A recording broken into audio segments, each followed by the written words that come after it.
Voulez-vous être mes amis, mes enfants bien-aimés? Je vous ouvre mon cœur et je veux vous montrer une blessure qui, cruellement, me fait souffrir, pour qu'en ce jeudi saint, votre désir de réparation soit davantage ressenti. Je suis Jésus, bonté infinie, qui, ne voulant pas abandonner mes enfants pèlerins sur la terre, par un miracle d'amour, ai voulu demeurer caché sous l'apparence d'un peu de pain et d'un peu de vin.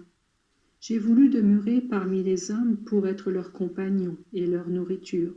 Je savais au-devant de combien de difficultés et de dangers, au-devant de combien de nécessités chacun s'en va.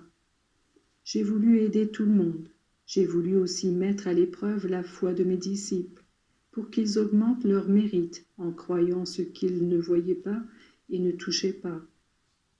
Mais j'ai voulu aussi me cacher sous ces aliments si ordinaires, pour encourager tout le monde à s'en nourrir. Qui mange de ce pain vivra éternellement, avais-je dit, et je le répète encore. Mais considérez jusqu'où va l'ingratitude humaine. On m'abandonne dans les tabernacles, on se refuse à me recevoir, on manque de foi en la réalité vivante de ma présence dans l'Eucharistie, plus encore, on ose me recevoir l'âme en état de péché mortel.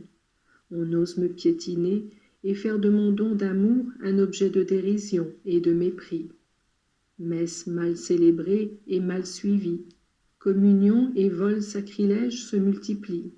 Je vous parle de vol, et je ne fais pas seulement allusion au fait de voler des vases sacrés et des hosties consacrées dans les tabernacles, mais encore au vol d'âmes soustraites à mon amour pour passer sous la domination de Satan. Vous rappelez-vous ce qui est arrivé à Judas? Après cette communion sacrilège, Satan est entré dans son cœur.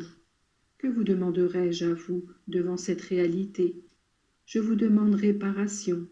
La première âme réparatrice a été ma très douce maman, ma mère douloureuse, qui a pris sur elle les nombreux péchés par lesquels on m'a outragé et par lesquels on m'outrage encore. En me présentant son amour en même temps que ses péchés, elle m'a supplié et me supplie sans cesse. Pitié, mon fils, pitié pour eux, car ils ne savent pas ce qu'ils font. Si des châtiments ont été épargnés au monde, c'est parce qu'encore et toujours le Fils implore miséricorde de la part du Père.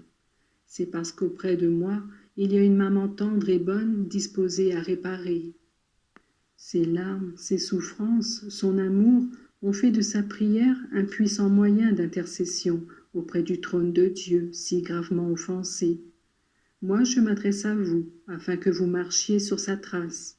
Donnez ce que la maman offre en don et ne craignez jamais de trop donner. Auprès de chaque tabernacle, elle est comme une sentinelle vigilante. Elle rassemble vos prières et vos soupirs et en fait un moyen de vous purifier de plus en plus et de vous rendre de moins en moins indigne de vous approcher du pain des anges. Ce jour-là, j'ai dit à Pierre, si tu ne te laisses pas laver les pieds, tu n'auras pas de part avec moi à la table du repas. La tâche de ma maman est celle-ci, laver jusqu'aux petites imperfections de vos âmes.